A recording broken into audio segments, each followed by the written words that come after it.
It is time right now for us to bring in the host of the Sand Masters. You'll find that show on the Travel Channel. And, I don't have cable, so I haven't watched it. But I haven't seen it either. you can find a lot of it online. I'm looking at their website, and it's pretty cool. It is really cool. Rusty Croft lives in Carmel, as a matter of fact, in our listening range. That's appropriate. Yes, exactly. And joins us right now to talk a little bit about playing in the sand as an adult. Hey, Rusty, welcome to Eat, Drink, Explore Radio. Good morning, Randall and Patty. How are you? Fantastic. Great to have you here. And, at first when I thought, so we do everything around a compass word, and originally the compass word was master, because I was going to talk about becoming a master sommelier, because there's a movie debuting at the Napa Film Festival that and looks fascinating. Sand Master fits with that. And Sand Master work with that. Well, as it turns out, the filmmaker is doing an underwater shoot this morning. Not and available. Oh. Really, that's not the best place to place a phone call. Yeah, not exactly available, is he? So I had to change it. So then now I based everything on what you do, and so all of our segments were based on sand. It worked out well, Sandman. It did. Well, Exactly. I have to tell you, I'm much more fun anyway. So. That was a good call, Randall. So one of the fun things that I like about your show is in the open there, you say, I really like to build giant sand sculptures, but that really wasn't paying the bills. But you've turned your hobby into paying the bills. It's one of those things. Do what you love, and the money will follow, and you'll never work a day in your life.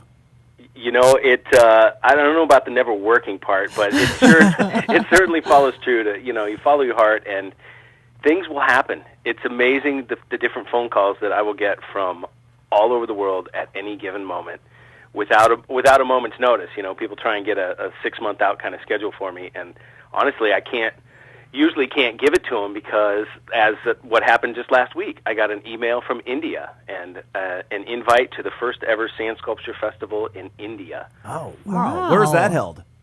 It's on the East Coast, Central East Coast. It's a little town, sea resort town called Puri. Mm-hmm. And so what you do, aside from doing like festivals and that sort of thing, but your company, Sand Guys, and it's sandguys.com, for special events, people that are holding festivals or, large wedding receptions, those sorts of things, you build elaborate sand sculptures for those. Absolutely. And the contest and like the sand festival that I'm going to in India, and I actually leave tomorrow for 2 big contests in Florida. Oh, safe But travels. those are my chance to really indulge my art, where I get to make anything I want. Yeah. And I just get to dig in and make art. That's our motto. That's what we live by. But Sand Guys, our actual business is all catered around the customer. So whatever they want, whether it's team building, which we do quite a bit of with a lot of the Silicon Valley elite that we have up here, Google, Yahoo, Facebook, those kind of companies. They can spend money on these sorts of things, right?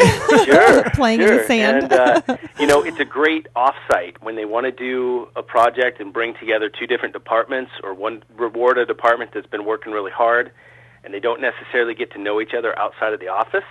They bring them down to the beach, and we like to think, and we like to say, we turn adults into little kids in about 5 minutes. I'm sure that's pretty easy to do when they're playing in the sand. And what a great concept that you were able to turn this into a business. I've been watching some of your stuff online, some of the time lapses that you have. What was your favorite project?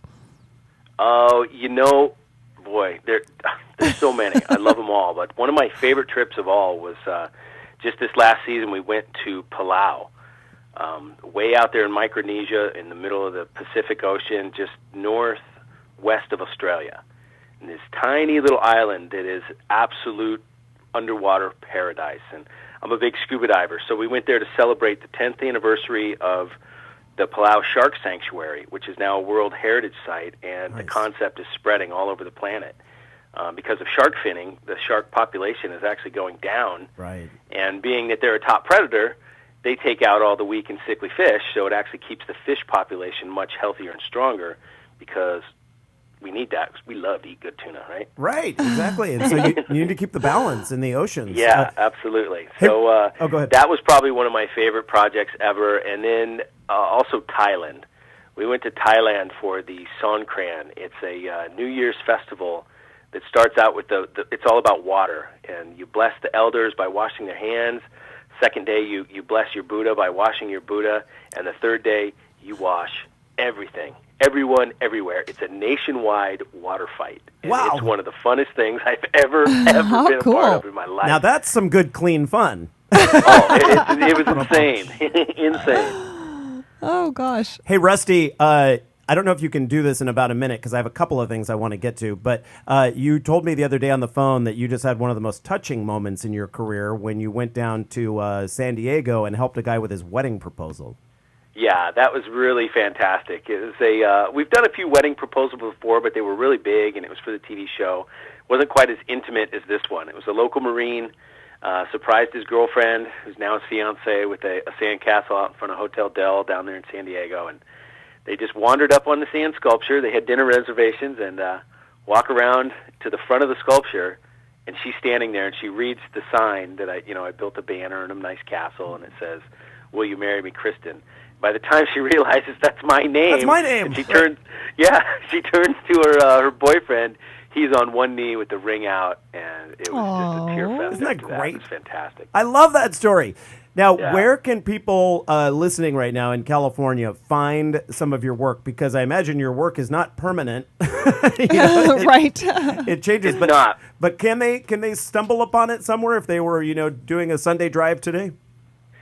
Not today. In this day and age, the best place to find our most recent work is on online, Yeah. on Facebook, Sand Guys Facebook, and on sandguys.com. Yeah, and you do have some we- great videos there online at sandguys.com. Yeah, and we do have our feelers out right now to do some seasonal displays. So keep an eye out. You never know, at your local shopping mall, shopping center, something like that, we might put up a nice Christmas display, a holiday-themed Oh, display that can be cool. up for a month or more. And I would think some coastal properties might find that kind of Yeah. fun too, to draw people some of their with views of the beach. They might want to put something Right. like that. Yep, absolutely. A lot of it's pretty popular in hotels to do a small, like when I say small, I mean 5-ton, maybe 6 feet tall, 4 feet wide. Okay, Sand a little sculpture that project. just says "Season's greetings, welcome to the blah blah blah resort property." Rusty Croft, in 20 seconds, what's the number one thing people can do to keep the castle from falling down when they're building it at the beach? More water, more water, and more water. Okay. Water, water, water. There you go. That's Rusty Croft with Sand Guys. That's sandguys.com. He's a California native there, or I don't know if a native or not, but he lives in Carmel. Great to have you joining us. Thank you so much, sir. You bet. Thanks, Randall and Patty.